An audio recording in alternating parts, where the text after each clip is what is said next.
Hi everyone, I'm Gary Summers and welcome to our video recordings with health professionals. I have a wonderful guest today. Let me just read out some of her bio. MJ Brown, as she's referred to, is a highly recognized expert in the field of nutrition, supplementation, and symptomatology. She has a Bachelor of Science in Applied Human Nutrition, a diploma in holistic nutrition, and she is a certified holistic cancer practitioner with a master's in functional immunology. Understanding the immune system and its complexity has brought her understanding of the root cause of illnesses to a whole new level while offering effective therapies. She also specializes in biotherapeutic drainage and detoxification, oligo and phytotherapies. She is an active member of the International Organization of Nutritional Consultants as a registered orthomolecular health practitioner and a registered nutritional consulting practitioner. MJ is also a member of the Academy of Naturopaths and Naturotherapists. As an orthomolecular health practitioner, her expertise lies in individualizing her approach to the person with the symptoms and not just the symptoms the person has. Symptoms are gifts the body is signaling that it can no longer function optimally, and addressing the root cause of these symptoms is the cornerstone of her approach in returning to the body what is either missing or in overload. And I know this is your pet saying, physiology prevails over pathology, and if we can correct a physiological imbalance, we can correct most pathology. Welcome, my good friend, MJ Brown. Thank you. Thank you so much for having me. I know we're going to talk a little bit today about a few different things, but I guess most we're going to focus on is the brain. Correct, yes. So just give our listeners a brief idea of what they can expect to hear from you today. So in order to understand brain and brain fatigue, brain impairment, we need to talk about inflammation. So we need to talk about useful and unuseful inflammation and where that comes from and how does that affect the brain. So I think we need to start there, then move on to what can cause, someone from going down brain impairment, mild, moderate, or severe, like dementia and Alzheimer's. So what can you tell us about the cause or the biology of ongoing fatigue and brain fog? And what does it, I don't think I've ever said to myself, I'm in a fog, or like, how would you know? Because that's the start, right?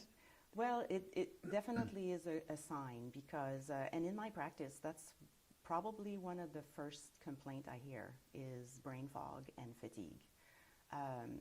So the whole goal is to find what's the root cause, why is it? And brain fog is more like you're not able to focus. You're not able to pay attention for any amount of time. You have to reread something so many times. It's not just, I forgot my keys, or, you think as you're getting older, you're having a senior moment. It's more than that. It's more like you just can't, it's like you can't get out of your way. And in order to understand that, I think we need to cover, the piece of inflammation. And what is inflammation? So when you have a symptom, so if let's say I give you a concrete example. Sure. So someone twists their ankle and their ankle is swollen. So that's the immune cells sending in inflammation cells and immune cells to repair the tissue damage and clear the tissue debris. So those two things are important to remember. So that's inflammation, we understand that. So you stay off your ankle, swollen, right. It goes off, and then you have resolution. Right. If you have an infection, so if it's an ongoing chronic infection, like a urinary tract infection or sinus infection or a yeast infection, or you catch COVID, or you're like any type of pathogen that you come in contact with, the same happens. Your immune system sends in inflammation cells because these pathogens actually causes a lot of tissue debris when they're replicating. And the immune system's role is to clear that tissue debris so that it can bring resolution. No different when you have digestive issues. So you have acid reflux, or you have ongoing diarrhea, or you can have ongoing stress, or you have sleep disturbances, or migraines, or allergies. Name the symptom, This is what the process is, no different than your twisted ankle. Your immune system sends in inflammation. When it brings resolution, that's useful inflammation.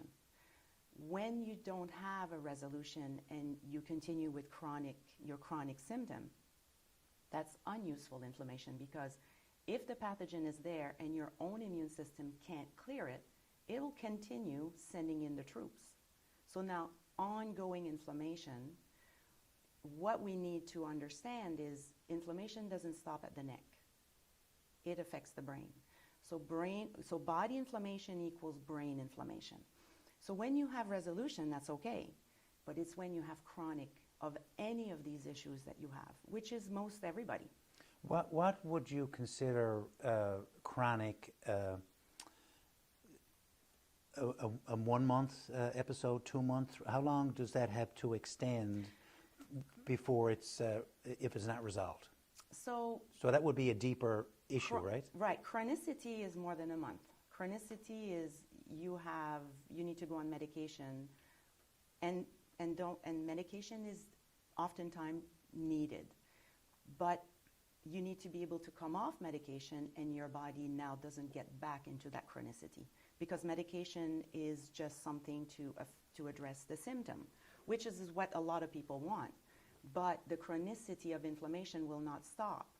And so chronicity is more of a long-term, like you get a urinary tract infection every 2 months or every 3 months. It comes back, it reoccurs. Or people say, in my practice I hear, well, I have chronic infections, or I have sinus infections. Yeah. Right. Or you may have an infection or a viral burden that you don't even know you have, such as, like an example, when we end up with shingles. So that's the measles virus that we've acquired when we were young. But let's say your immune system is, you're dealing with other things, like you catch COVID. Now your immune system is busy looking after calming down, the replication of COVID, the COVID virus. It's less busy looking at your measles virus. So then you're having a blooming out of the measles virus and you end up with shingles. So the ongoing inflammation depends on your history, on what's going on. So how is your sleep? So it's the overall biology of someone. So if you have, are you on medication? Do you have an autoimmune? Do you have an ongoing stress? So even stress, we could talk about stress for an hour. Yeah. You know, it's not bungee jumping. There's no start and end. Right. It's an ongoing chronicity, not super high, but just enough to send in the inflammation. And it's not resolved. Because you've often said that symptoms are a gift. Mm-hmm. Don't overlook the symptoms. Exactly. But when you take those symptoms and they tend to be chronic, that becomes a bigger issue altogether. Long term, because it's all the straw that breaks the camel's back. So you can have, let's say you have digestive issues, you have acid reflux, and then you get a stressful moment, and then your acid reflux gets worse. That's because stress adds to the burden of the inflammation you have. So this is where, when you look at, we go back to your initial question, which is brain fog and fatigue.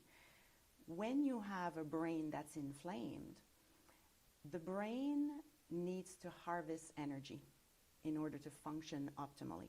And when you have brain inflammation, it reduces what is called the frequency of firing. So your neurons, they communicate together. Sure, yeah. But when there's inflammation, there's a lower frequency of firing. So what that means is any cell in the body that doesn't have enough energy, so that's, they're going to produce less energy.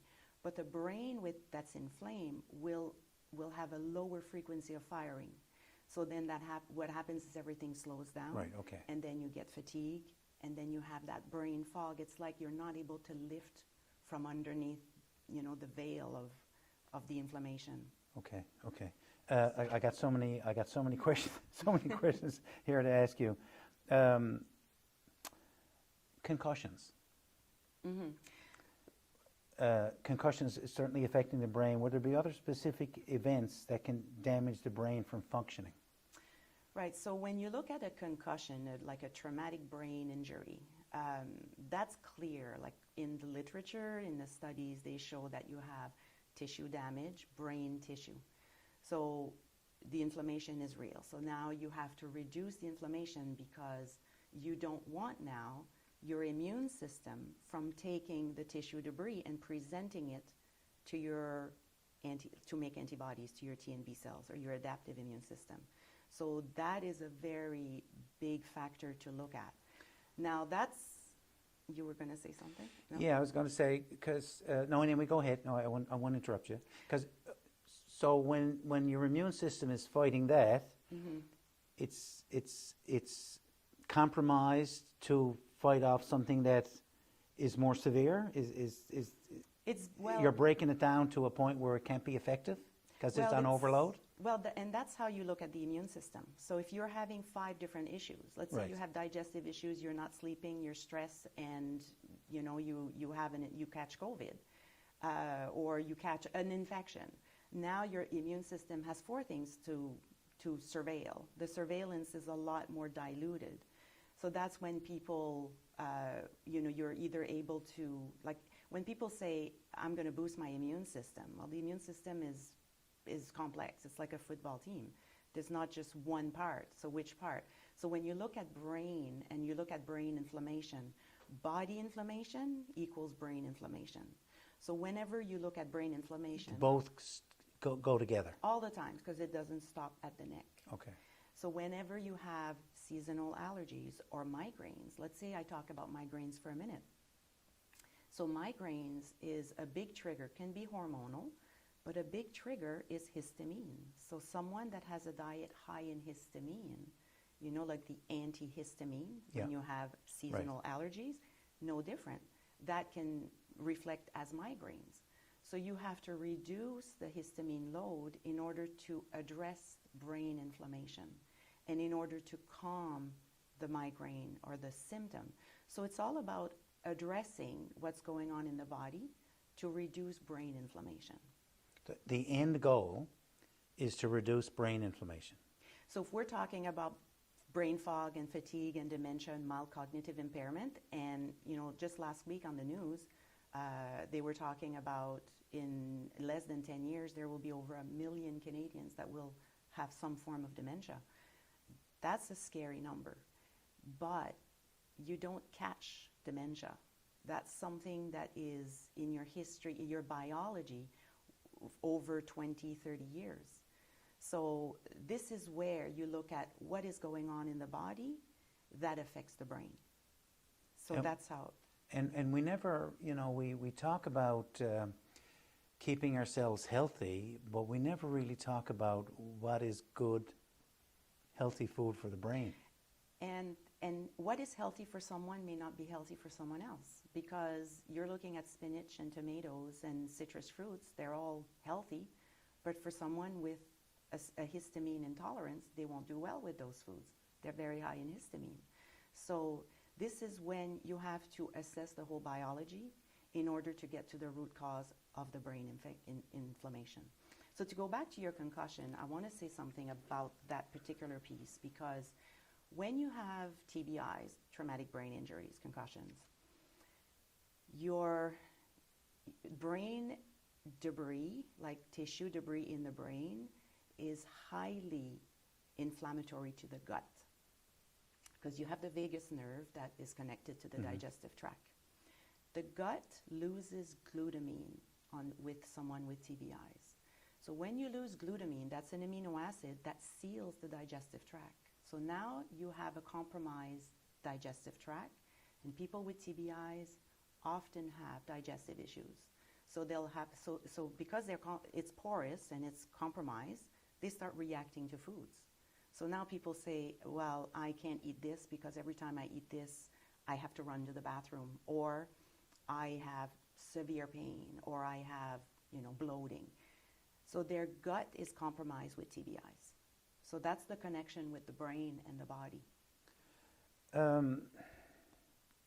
Before we go on, I guess I've got to, because we're going to get into dementia in a second, I do have to talk about a client you had, who also happens to be my daughter. Okay. And you remember that well. Mm-hmm. So my daughter called me a couple of months ago, and I don't know if she had picked it up on a trip she was down. But she wound up with severe bowel issues, irritable bowel. I think she was finally diagnosed with mild ulcerative colitis. Yes. I think that's what she was diagnosed with. And when she called me, of course, the first thing I said, go talk to MJ. And now the doctors put her on prednisone and a couple of other things. And she went in, and of course, she went in to see you. Diet. Here's what And we sealed the digestive tract. Right. I gave her glutamine. Right. And so she went to her her specialist a month later, and she walked in, and she said, Megan, how are you feeling? Well, Megan said, I have no symptoms. She said, what about the prednisone? She said, I refuse to take the prednisone. She said, I've been symptom-free now, totally symptom-free for 2 weeks. I don't know, I guess it was a gastroenterologist that which she must have spoken to, I suppose. Yes. And the gastroenterologist told her that she's been working in this field for a long time, and she said she has never, ever seen someone go from, and she said, by the way, you don't have mild ulcerative colitis, you have severe ulcerative colitis. And now she's symptom-free For 2 months. for 2 months simply by diet Right. and obviously lifestyle, and so she's being able to control it that way. So we have more control Right. over our lives than we actually think we do, don't we? And, you know, when you started, you ended my biography by saying that pathology, Right. you know, if you can rebalance organ system, you can take care of any pathology. The body can regenerate and repair to a certain degree. There Sure. are things that, you know, there's certain limits to that. But it's to understand what is causing the flare, the inflammation, because case in point, I have clients who come in who have joint pain and body aches, and anti-inflammatories don't work for them. Well, it's because the inflammation is probably caused by something else. Maybe it's an infection they have. Right. So if you don't address the infection, the inflammation continues. So you always get, your weakest link gets hit. Right. So the weakest link is different for everybody. So yes, there's a genetic predisposition, because you look at, you know, I always ask for family history. And doing proper detective work is what can bring resolutions to some of these cases. And that's what you do. Your job is Yeah. to get at the underlying basic root cause Right. of the issue. And it may not even be related to the symptom you Sure. have. So many times, you know, we start with someone comes in and they have like a case study. So lady came in and she had brain fog. High up in the government, have to run meetings every day. She couldn't do it anymore. So she came to me because she was afraid that she had to quit her job and that she can't do it because her brain fog was her focus. Sure. As we go through her, you know, her case and her biology, now she tells me that she has 20 days out of a month that she has migraines. Really? She has Sjogren's disease, or Sjogren's is dry mouth, and very, very severe that she can't speak for an hour, that she has to reach for her water because Wow. she just can't do it. And we didn't talk about that. She didn't come to me for that, but she had been tested for Sjogren's disease, didn't come in as the 5 markers to have that autoimmune. It's an autoimmune disease, but she has a process. So as long as you have a process, that means your body is on its way to have that diagnosis. But once you have a process, there's diet, you know, that you have to implement in there so that your body stops being interested in that tissue. Right. So that's what diet does. It's to deviate the immune system from being interested in attacking a tissue. So for her, it was... Can you just say that again? That's a really interesting point you just said. That's what diet does. It deviates. For the biology that we're talking about, is it changes how your body reacts. So for an autoimmune, you don't want your self tissue, your immune system to be interested in self tissue. So when you remove certain foods, example. So you have Sjogren's disease, which is mouth. So the mucosal layers, like the tissues in your mouth, there are certain foods that bind to these tissues more than others, like corn and soy, going by memory here, peanuts, kidney beans. So these tissues, so whenever you eat these, so when you look at soybean, it's in so many foods. It's in chocolate. Lecithin is a form of soy. So now you have to be a very good detective. So when someone comes and they come to me with a very severe symptom, I'm only the messenger, but I have to tell them you have to remove those.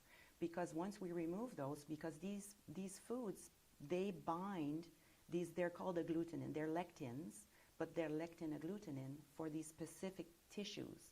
So they bind to the tissue, and now your immune system goes after that tissue. And now you have a process of your autoimmune, you get a flare. So it's different for your joints, or it's different for MS, which is the central nervous system. So we're looking at certain foods that you have to remove. And one common denominator with every autoimmune is gluten. You can't get away from it. So now we're going back to the brain and brain inflammation. As you can tell, I'm not talking about the brain per se. I'm talking about body inflammation because it causes brain inflammation.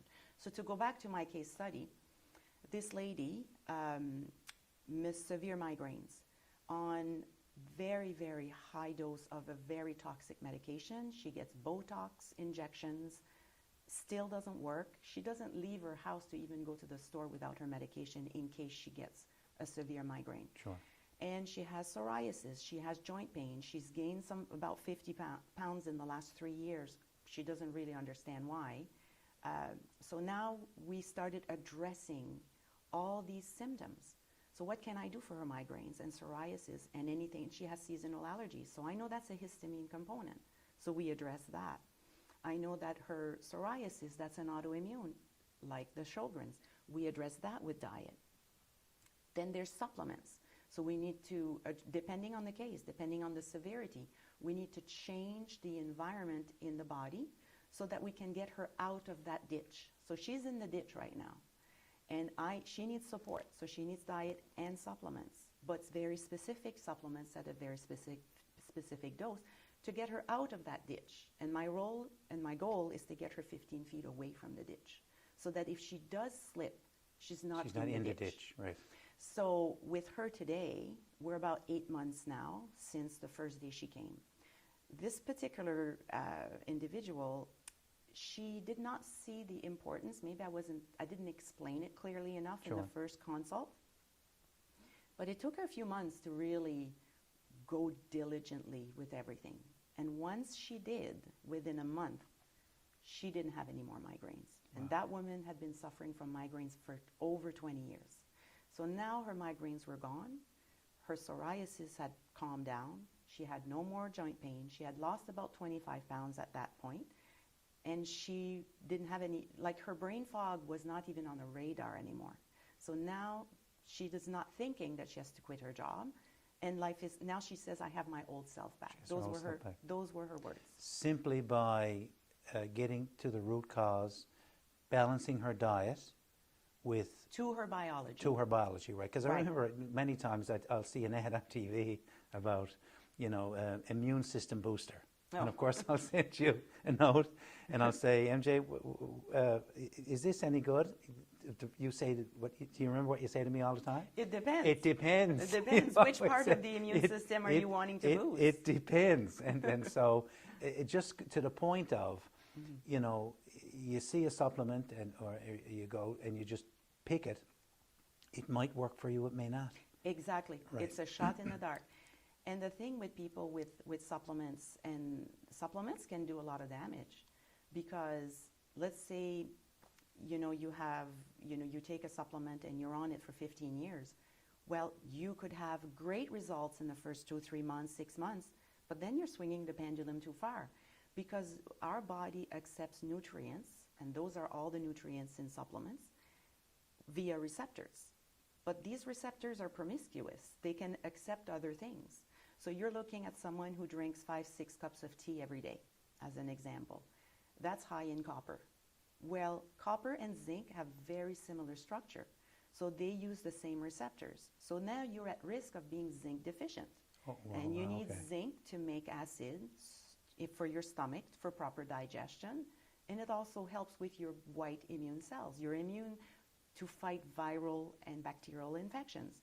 So those are the things that you need. Like I say, you need to be a good detective. Right. And to not anything, what is good for someone may not be good for someone else. And that's where you come in.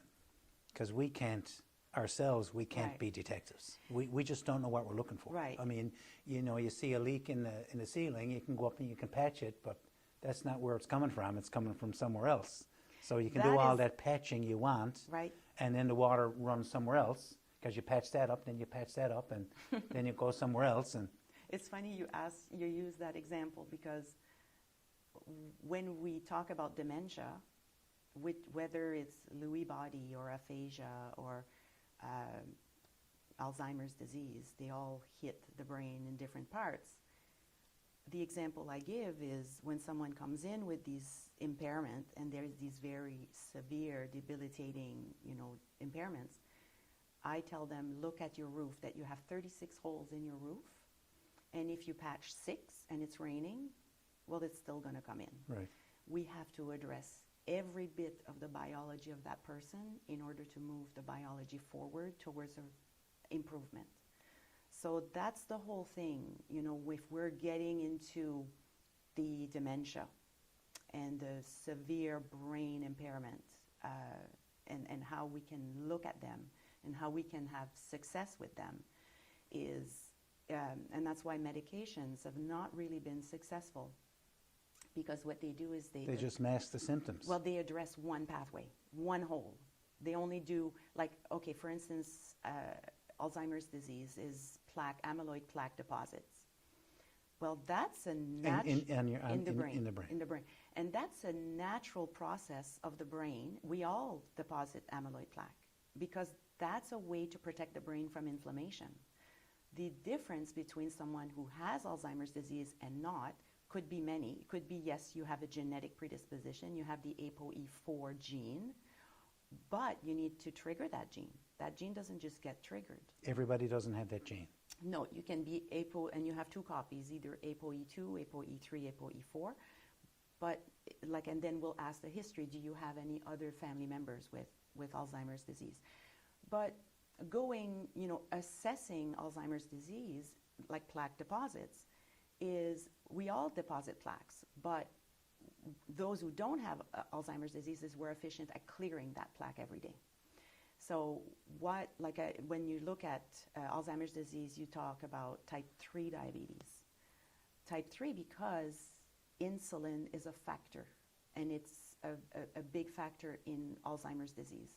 So when you eat a diet high in sugar, carbs, like in pastas and breads and so on, like for your listeners, colas or anything with sugar, every time your body wants to take that glucose, because that sugar ends up as glucose, and your body releases insulin to take insulin. The function of insulin is like a key, and it opens your cell, and glucose goes inside the cell.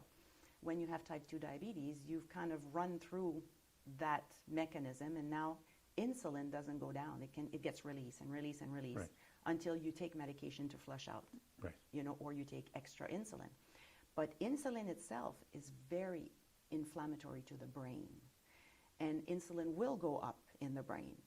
But insulin will take the glucose and offer it to the brain for energy. What happens with Alzheimer's disease is it's like a starvation. The cells are unable to harvest glucose for energy. Because insulin, when it goes up in an Alzheimer's brain, insulin will always be, there's an enzyme that's there that clears insulin out of the brain. It's the same enzyme that clears amyloid plaque. But that enzyme will always favor insulin over clearing the amyloid plaque. I don't even know if you know the answer to this question. What % of type 2 diabetes can be controlled with diet and exercise? 100. 100. 100%, yeah. And then there's variation of how aggressive you're going to need to be. but I have several clients who were on insulin. So insulin is the steps above when metformin is not working, and like, 1,000 twice a day, and that's no longer working. Yeah. I always say to people who come to see me and say, I want to come off my medication. Not to say that you need to come off, Right. but I want to improve my diet. Sure. I always say to them that, when you're taking metformin to clear sugar, if you're told take 40 grams of carbs because you're taking this amount of medication, or let's say it's metformin or insulin. So we want to make sure that you take enough carbs because you're on this particular medication. So they match the food for the medication. It's like me saying to them, okay, you're allergic to peanuts, just get your EpiPen ready, just eat peanuts. Just get your EpiPen. So you're unable to, Yeah. you're unable to process sugar. So why are you going to take sugar? Yeah. So the other way is more, okay, let's remove what's causing inflammation, because Right. insulin is very inflammatory. So even if you're on medication, it's like you're putting a Band-Aid on that flashing light on your dashboard. Well, you're not seeing it anymore, but it's still flashing. So you haven't gone to the root cause. So let's address the diet to try to change the biology. You started to touch on dementia. Mm-hmm. And that's another topic I wanted you to discuss. We hear dementia being on the rise and treatments are not successful. I've spoken to you about this before, and I know you've had some incredible success stories with people, dementia, Alzheimer's, actually, and I'll go out on a limb and say this, reversing the process. So depending on where they are in the stage, because 4 stages? I'm not, an expert in Alzheimer's. Right.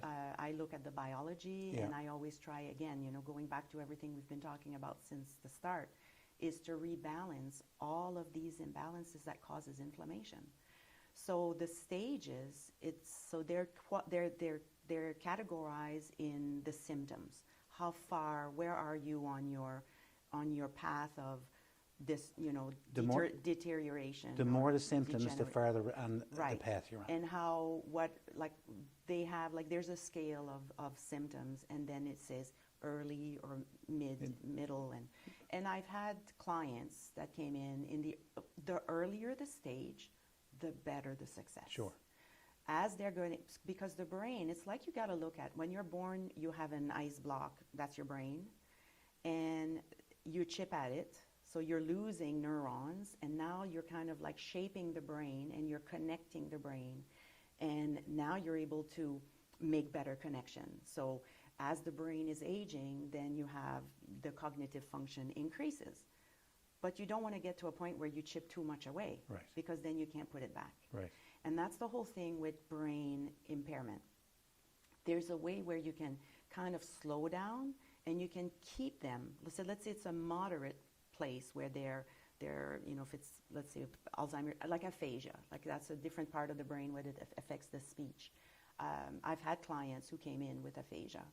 Bruce Willis actually has been diagnosed with this. Yes, you're right. Yeah. So when you're looking at that part of the brain,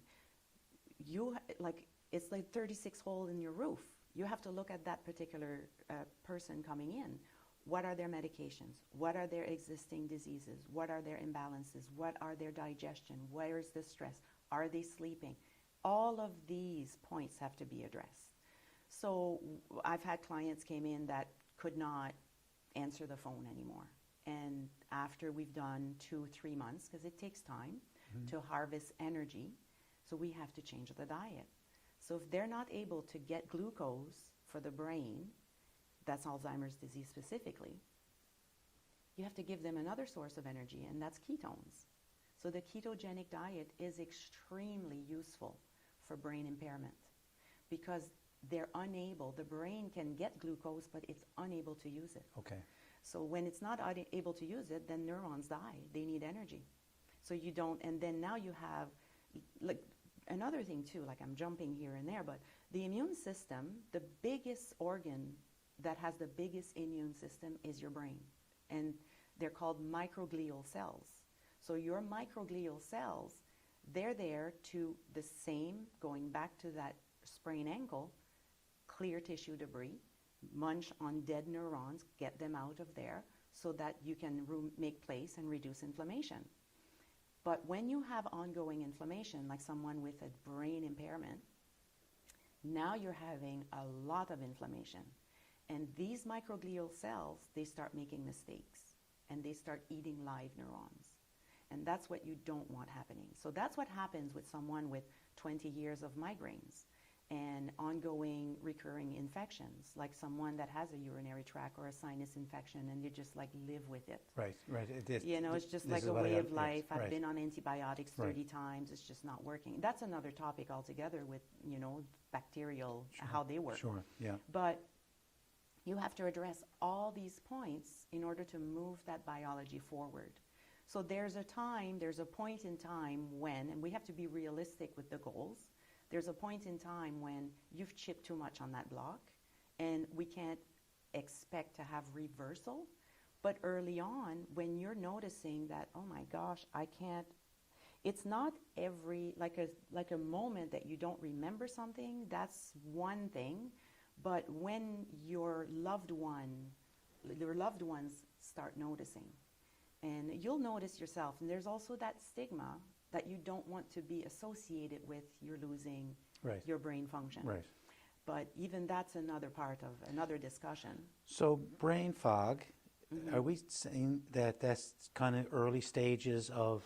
It's brain inflammation. Brain inflammation. It's brain inflammation. Is the early stages of dementia, Alzheimer's? It's early stages of cognitive impairment. Okay. I don't want to say you're at risk or you're going to have. It's all a risk. It's all a risk factor. So, but if you have 30 risks now, because you have digestive issues, you've got type 2 diabetes, you have high blood pressure, you're on medication for acid reflux, you're not sleeping because you're drinking 10 cups of coffee a day. Now you have to look at that overall biology and be realistic how you're going to balance that body to reduce the brain fog. And you talk about all these, the amount of medications that some people are on. Has anyone done a clinical study that looked at the effects of these 10 medications taken all at the one time? No. Right. Studies are done on one medication, maybe two. Right. But once you reach 4 and 5, you're 100% interaction with these medications, 100. So then you have to look at the side effects of those medications because we talk about inflammation. So now you have inflammation that you're addressing. Now the medication, you go on a medication to reduce a symptom. That's great. Inflammation goes down, but that medication causes inflammation because you have digestive issues and you can't sleep. So this is kind of where and I'm not saying, medication is needed. Sure, absolutely. I have lots of clients I would never say come off your medication. Right. They wouldn't be able to survive. Right. But we have to treat twice. Right. The effects of the medication so that we don't end up with another because you're having now acid reflux because you're on 3 medication. Do you want to share a story of one of your patients with dementia, probably the middle stages or so, and how you were able to reverse that process? So I have this client who, for about 10 years, and that was about 10 years before I knew that there was some brain impairment. And then it came to my attention that this person, her husband, was mentioning, like, this is really a problem. So what it would be, you can't leave the person alone. They can't. Right. They can't speak. They can't. They can speak. So that this particular person, like with Alzheimer's, it's not always the speech. Sure. That's not really. They can verbalize. It's just that they're not able to remember anything short term. So there's a lot of forgetting where they put their dentures. So that was one. I guess not being able to leave them alone for an extended or any amount of time at all. Exactly. Just too dangerous. Yes. Okay. Yeah, because you don't know if they would be wandering off or so. And then with this particular person, she was a type 2 diabetic, and she had high blood pressure and lots of urinary tract infections. And the diet was basically carbs. like a heavy, you know, on carbs. Like it was really, not to say that carbs are bad. Sure. It's just, it's lots of, you know, breads and sweet potatoes and just pastas and cereals, and everything was good. There was basically no healthy fats in there. The brain needs fat. The brain operates on healthy fats. So we had to change the diet. So she was at a stage where she was able to accept the change, and that's a big concern for a lot of families. When the degeneration is further along, they resist the change, and that's very, very stressful on the family. Sure. They're already dealing with a big stress, so it's not an easy process. But with this particular person, accepted the diet very well, and then we addressed her biology. So we addressed her type 2 diabetes, we addressed her high blood pressure, her recurring infections, and changed the diet. And all of a sudden, the husband was like, oh my gosh, this is what she did today, which she had not done in a long time, which was a positive. So that would, from the stage where the husband kind of noticed there's something seriously going on, to the point where, wow, this is a big change. We talking days, weeks, months? So, no, we talked about 3 to 4 months. Okay, so okay. Right, and because it takes a while to rebalance your body, right? You know. And it depends on the person, Right. how many holes do you have in your roof? Because Yeah. if you have 36 holes, or if you have 12, or if you have 3, it depends on the severity, it depends on how long it's been there, depends on how much you've chipped at that block. There are so many, and there's no one size fits all.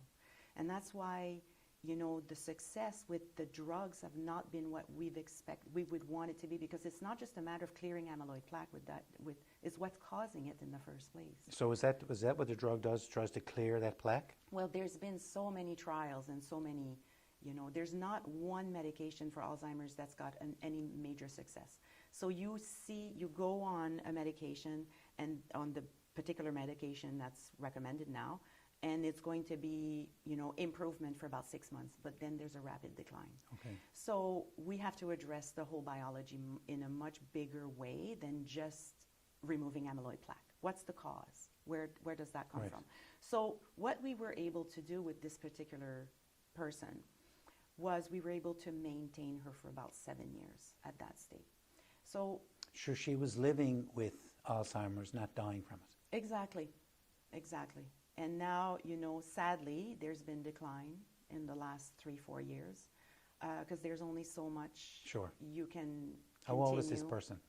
At the time, she was 75, 76, and now, like, she's like in her late 80s. Okay. And she's still quite happy. Where we are now, there are things that we weren't able to process, like, because that requires a center, that requires testing, that requires brain, you know, scans, Right. which not everybody will do, and the medical profession is not on board with this yet. Sure. Not yet. But Dr. Dale Bredesen is a internationally renowned expert in all forms of dementia. He's had grants, and he's done clinical trials, double-blind, prospective, peer-reviewed, how you want it. And he's had amazing success with reversing. Where is he? So he's in the United States, Okay. but if you Google Dr. Dale Bredesen, he has done a lot of training with a lot of medical doctors, and I know there's a clinic in Montreal. But you need to, like, we're talking about life-threatening, you know, diseases. So what I do is I start the process. I mean, I can, you know, give a protocol to someone that's going to be completely different to someone else. Sure. So and we can reduce, and we can reverse some parts of it, and you just calm down the inflammation and get the brain to be able to harvest energy. Because so often we hear about inflammation, and would you consider that the number one issue that people face? Well, without inflammation, you have no symptoms or disease. Right. It starts with inflammation. Right, it starts with inflammation. And inflammation is not just, oh, I have a pain and I'm inflamed or I'm swollen. Pain is, like, inflammation is the natural process of your immune system to send in the troops to clear and get a resolution. That's your useful inflammation. Right. But unuseful inflammation is you continue to have the Right. symptom. So then you're not bringing resolution. Then you need to shift the biology. So that's when I say boost your immune system. Right. Well, which part? Right. Do you have an infection? Do you have an autoimmune? Do you have allergies? Or do you have joint pain? Those are 4 different parts of the immune system. Different nutrients, different supplements will do these things. MJ, we're almost out of time. I think I had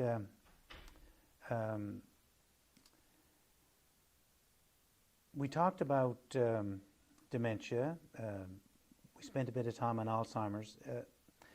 I guess to finish off, is there something we can do or anybody can do to reduce our risks of brain fog, fatigue, brain impairment, or dementia? Just some general things that you can leave with our listeners today that can help them. The general is the word general because it's very individualized. Okay. So it's like, I guess, without saying, well, you have to seek professional advice, it's kind of like if you don't have any symptoms, that kind of tells you that your body is pretty much Pretty able to deal with the inflammation. Right. And it's useful and it's successful. But when you start having symptoms, don't ignore your symptoms because it's a gift that your body's saying, I can't handle what you're giving me. So what the question is what you're giving me, there's a lot of people don't know what that is. Okay, right. Right, so, and that's where, professional advice can actually set you on your way to having, success with your overall health. Thank you very much. I mean, I've known you a long time, and every time we sit down, I get more, I get more knowledgeable on this. When we finish, MJ's slide will be put up on the screen. So if you want to get in touch with her, again, please think about what MJ said.